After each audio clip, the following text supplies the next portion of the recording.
আমাৰ গৌৰৱ গগৈ ডাঙৰীয়া ভয়মুখত আনিব লাগে বুলি কোৱাৰ কাৰণে তেওঁলোকে এক মাহৰ পৰা মোক ইমান তেওঁলোকে প্ৰেছাৰ দিয়াৰ কাৰণে আজি আপোনালোকৰ গৌৰৱ, অসমৰ গৌৰৱ, আমাৰ গৌৰৱ, গৌৰৱ গগৈ আজি ভয়মুখত আহি উপস্থিত হৈছে। সেইটো কাৰণে আপোনালোকে ইয়াত কেনেকুৱা আছে, কি ধৰণৰ আছে, এই গোটেই কথাবিলাক তেওঁ জানিবলৈ ইয়াত আহিছে। সেইটো কাৰণে মই আমাৰ গৌৰৱ, অসমৰ গৌৰৱক মই আজি আপোনালোকৰ আগত এক দৰকাৰ ক'বলৈ মই অনুৰোধ জনাইছোঁ। ধন্যবাদ। নমস্কাৰ কাৰ্ডন আংগ্ৰেন MSc বিতৰণ এই দয়াল বজাৰত অনুষ্ঠিত হোৱা আজি এখন অনুষ্ঠানত উপস্থিত থকা জিলা কংগ্ৰেছৰ সভাপতি অগস্তিন নেংগী ডাঙৰীয়া, উপস্থিত থকা প্ৰদেশ কংগ্ৰেছৰ সাধাৰণ সম্পাদক XCM অশোক তেৰণ ডাঙৰীয়া, উপস্থিত থকা প্ৰাক্তন চিফ মাননীয় জয়ৰাম এংলেং ডাঙৰীয়া, প্ৰাক্তন বিধায়ক মানসিং ৰম্পি ডাঙৰীয়া, প্ৰাক্তন EM মাননীয়া LSADP বাইদেউ, উপস্থিত থকা প্ৰদেশ কংগ্ৰেছৰ সাধাৰণ সম্পাদক উদিত ভানু ডাঙৰীয়া, সম্পাদক বিশ্বজিৎ ৰয় ডাঙৰীয়া, সুপ্ৰতীপ কৰ ডাঙৰীয়া, নিজবাউদ্দিন ডাঙৰীয়া, প্ৰশান্ত মহন্ত ডাঙৰীয়া, ইয়াত উপস্থিত থকা আমৰেং মণ্ডলৰ বিষয়ববীয়াসকল, কাৰ্বি আংলং জিলা কংগ্ৰেছৰ বিষয়ববীয়াসকল আৰু উপস্থিত থকা দলীয় সতীৰ্থসকল, ইয়াত উপস্থিত থকা আমাৰ আৰু আনজন সম্পাদক ৰেহানুদ্দিনকে প্ৰমুখ্যে কৰি মহিলা কংগ্ৰেছ, NSY, যুৱ কংগ্ৰেছ, সেৱা দল, য়াং ব্ৰিগেডৰ বিষয়ববীয়াসকল, সাংবাদিক বন্ধুসকল আৰু উপস্থিত থকা শ্ৰদ্ধেয় ৰাইজ, বহু দিনৰ পৰা মোৰ আশা আছিল আপোনালোকৰ মাজত আহা। মই কেইবাবাৰো জিলা কংগ্ৰেছৰ সভাপতি অগস্তিন নেংগী ডাঙৰীয়াক কৈছিলোঁ যে মই আমৰেং, আমৰি, ৰংহাং এই অঞ্চলবোৰত প্ৰদেশ কংগ্ৰেছৰ সভাপতি দায়িত্ব পোৱাৰ পিছত যাবলৈ বিচাৰোঁ। ইয়াৰ পূৰ্বে আমি দুদিনীয়া এটা কাৰ্যসূচী ডিফু, বোকাজান, নীলিপত আমি লৈছিলোঁ আৰু সেই দুদিনীয়া কাৰ্যসূচীৰ ভিতৰত আমি যথেষ্ট মানুহৰ পৰা মৰম পাইছোঁ আৰু সেইকাৰণে মোৰ আশা আছিল যে আপোনালোকৰ মাজত আহা। ইয়াৰ আগত পূজা আছিল, পিছত জুবিনদাৰ বিয়োগ লৈ আমি সকলোৱে দুখিত মৰ্মাহত হৈছিলোঁ আৰু সেইকাৰণে আপোনালোকৰ মাজত আহোঁতে অলপ আমাৰ পলম হ'ল। কিন্তু আজি আপোনালোকৰ মাজত আহিছোঁ আৰু আপোনালোকে যথেষ্ট মৰম আৰু স্নেহৰে আমাক আদৰিছে। মই তাৰ বাবে সকলোকে মই ধন্যবাদ আৰু কৃতজ্ঞতা জ্ঞাপন কৰিছোঁ। ইয়াত আহোঁতে মোক মনত পৰিছে মোৰ প্ৰয়াত পিতৃ প্ৰাক্তন মুখ্যমন্ত্ৰী তৰুণ গগৈ বৰদলৈ। ইয়াৰ আগত তৰুণ গগৈ প্ৰায় তৰুণ গগৈ আপোনালোকৰ মাজত আহিছে। বিভিন্ন বজাৰত গৈছিল, মন্দিৰলৈ গৈছিল আৰু মানুহৰ লগত সদায় হাঁহি মুখেৰে আপোনাৰ লগত কথাখিনি পাতিছে।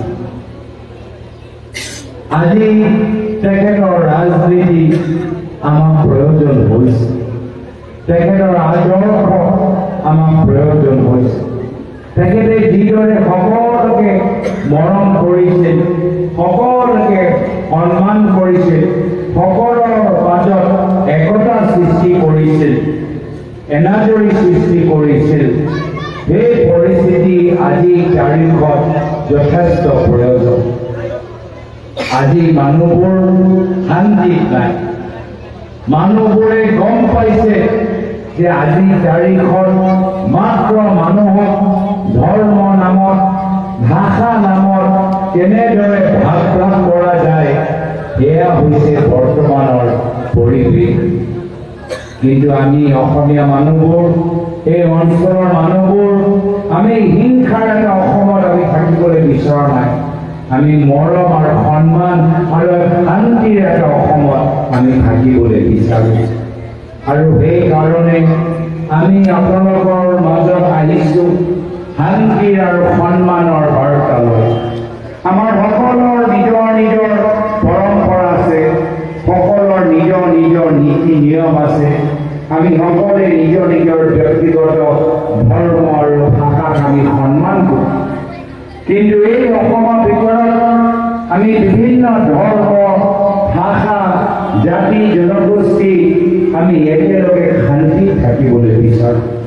শান্তিত থাকিলেহে আমাৰ ল'ৰা ছোৱালীবোৰ এটা ভাল পৰিৱেশ পাব। শান্তিত থাকিলে আমাৰ স্কুলবোৰ ভালদৰে চলিব। শান্তি পৰিস্থিতি থাকিলে আমি কৰিব পাৰোঁ। আৰু সেইকাৰণে এটা নতুন ৰাজনৈতিক চিন্তাৰে আমি আপোনালোকৰ মাজত আহিছোঁ। আমি ভাগ ভাগ কৰা ৰাজনীতি কৰিবলৈ বিচৰা নাই। আমি সকলোকে সমান মৰম, সমান গুৰুত্ব, সমান মৰ্যাদা দিয়া ৰাজনীতি আমি কৰিবলৈ আহিছোঁ। আমি ৰাজনীতি নিজৰ পৰিবাৰক আৰু ধনী কৰিবলৈ অহা নাই। ল'ৰা নামত কোম্পানী খুলিবলৈ অহা নাই। ডাঙৰ ডাঙৰ ঘৰ বনাবলৈ আমি ৰাজনীতি কৰা নাই। আমি যদি ৰাজনীতি কৰিবলৈ আহিছোঁ, আপোনালোকৰ ঘৰবোৰ কেনেদৰে ভালকৈ আৰু চলিব পাৰে, আপোনালোকৰ দোকানবোৰ আৰু কেনেদৰে ভালকৈ চলিব পাৰে, আপোনালোকৰ ব্যৱসায় আৰু কেনেদৰে আৰু উন্নত হ'ব পাৰে, আপোনালোকৰ বাবে, অসমৰ ৰাইজৰ বাবে, আমৰেং অঞ্চলৰ ৰাইজৰ সৰ্বাংগীন উন্নতিৰ বাবেহে আমি ৰাজনীতি কৰিবলৈ আহিছোঁ আপোনালোকৰ মাজত। আজি প্ৰত্যেক ক্ষেত্ৰত দেখিছোঁ যে ৰাজনীতি কৰা মানুহবোৰৰ ল'ৰা ছোৱালীবোৰ ডাঙৰ ডাঙৰ স্কুলত পঢ়িবলৈ আৰম্ভ কৰিছে। কিন্তু গাঁৱৰ দুখীয়া ল'ৰা ছোৱালীবোৰ আজি তেওঁলোকৰ চৰকাৰী স্কুলৰ অৱস্থা একদম বেয়া। আমি সেইকাৰণে আমি ৰাজনীতিত ভৰি দিছোঁ, যাৰ ফলত কাৰ্বি আংলঙৰ এই অঞ্চলত চুকে কোণে ভাল সৰু সৰু চৰকাৰী স্কুলবোৰ ভালদৰে চলে, সময়মতে কিতাপ পায়, সকলোৱে শিক্ষাৰ লাভ পায়, শিক্ষকসকলে সন্মান পায়। আমি তাৰ বাবে আমি ৰাজনীতি আমি কৰিবলৈ আপোনালোকৰ মাজত আহিছোঁ। আজি তাৰিখত মানুহৰ মাত্ৰ ভোট লৈ, কিন্তু মানুহৰ ভাষা, মানুহৰ পৰম্পৰা আজি সন্মান কৰা আমি দেখা পোৱা নাই। বৰ্তমানৰ বিজেপি চৰকাৰ বিভিন্ন সময়ত বঙালী মানুহৰ ভোট ল'বলৈ চেষ্টা কৰে, কিন্তু বঙালী মানুহৰ সমস্যা কি, বঙালী মানুহৰ পৰম্পৰা কি, বঙালী মানুহৰ জাতীয় আৱেগ কি, সেইখিনি তেওঁলোকে বুজ ল'বলৈ চেষ্টা কেতিয়াও নকৰে। অলপ দিন আগতে বাৰাকত এজন বয়োজ্যেষ্ঠ মানুহ কবি ৰবীন্দ্ৰনাথ ঠাকুৰৰ সেই প্ৰসিদ্ধ কবিতা আমাৰ সোণাৰ বাংলা আজি প্ৰকাশ কৰিছে। বন্দে মাতৰম, ৰাষ্ট্ৰীয় গান জনগণ মন, এই বয়োজ্যেষ্ঠ ব্যক্তিগৰাকীয়ে কবি ৰবীন্দ্ৰনাথ ঠাকুৰৰ প্ৰতি শ্ৰদ্ধা নিবেদন কৰিবলৈ আমাৰ সোণাৰ বাংলাৰ এটা দুটা পংক্তি তেওঁ প্ৰদৰ্শন কৰি। কিন্তু চাওক, বিজেপি দলৰ আজি বাংলা ভাষা, বাংলাৰ কবিতাৰ, বাংলাৰ গানৰ প্ৰতি তেখেতৰ অজ্ঞানৰ উদাহৰণ চাওক। কবি ৰবীন্দ্ৰনাথ ঠাকুৰৰ এই আমাৰ সোণাৰ বাংলা, সেই কবিতাটো বাংলাদেশী মিয়াৰ লগত তুলনা কৰিবলৈ ৰাজনীতি কৰিবলৈ আৰম্ভ কৰে। চাওক, এয়া হ'ল তেওঁলোকৰ চিন্তা।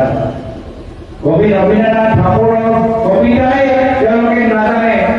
আমাৰ সোণাৰ বাংলা যোগে বাংলা মানুহৰ আবেগ সৃষ্টি কৰি কেনেদৰে ব্ৰিটিছৰ বিৰুদ্ধে সংগ্ৰাম কৰিবলৈ অভিযানটো শক্তি দিছিল, প্ৰেৰণা দিছিল, সেইখিনি কথা বিজেপিয়ে নাজানে, আমি জানো। আৰু সেইকাৰণে য'ত বিজেপিয়ে পুলিচ কেছ দিবলৈ বিচাৰে, আমি কবি ৰবীন্দ্ৰনাথ ঠাকুৰৰ সেই কবিতাৰ ইতিহাস আমি ৰাইজৰ মাজত আমি লৈ যাবলৈ বিচাৰোঁ। এয়া প্ৰথমবাৰ বাবে নহয়, ইয়াৰ পূৰ্বে বিজেপি দল কেন্দ্ৰৰ কিমানবাৰ তেওঁলোকে দিল্লীত বঙালী ভাষা মিয়া ভাষা কৈ আজি এটা বিদেশী ভাষা লৈ আজি তুলনা কৰিবলৈ বিচাৰে। আমাৰ বঙালী ভাষাটোৱে তেওঁলোকে নাজানে, বঙালী নীতি নিয়মবোৰে নাজানে। বাৰম্বাৰ আমাৰ মাজত মাত্ৰ বিচাৰে সৃষ্টি কৰিবলৈ ঘৃণাৰ এটা পৰিৱেশ, বিভাজন এটা পৰিৱেশ। আমাৰ মানুহবোৰৰ ঢেৰ সমস্যা, মাটি পট্টা আজি এটা ডাঙৰ সমস্যা। আমাৰ দুখীয়া মানুহবোৰ মাটি পট্টা নাপায়, কিন্তু এই বিজেপি চৰকাৰ যি মাটি জাতি ভেটি কথা ক'লে, দুখীয়া মানুহক মাটি পট্টা দিয়া কথা ক'লে, দুখীয়া মানুহক মাটি পট্টা দিব নোৱাৰিলে এতিয়া মুখ্যমন্ত্ৰী চাৰিওফালে আজি কেতিয়াবা বাগানৰ কিনিবলৈ আৰম্ভ কৰিছে বা নিজৰ পৰিবাৰৰ কোম্পানী নামত হাজাৰ হাজাৰ বিঘা মাটি কিনিবলৈ আৰম্ভ কৰিছে। দুখীয়া মানুহৰ উন্নয়ন হোৱা নাই, দুখীয়া মানুহৰ জীৱনত পৰিৱৰ্তন হোৱা নাই। কিন্তু আমি দেখিছো পৰিৱৰ্তন যে আজি মুখ্যমন্ত্ৰী ভাৰতৰ ভিতৰত যিমানবোৰ কৰোড়পতি মুখ্যমন্ত্ৰী আছে তাৰ ভিতৰত এজন কৰোড়পতি মুখ্যমন্ত্ৰী হ'ল হিমন্ত বিশ্ব শৰ্মা ডাঙৰীয়া।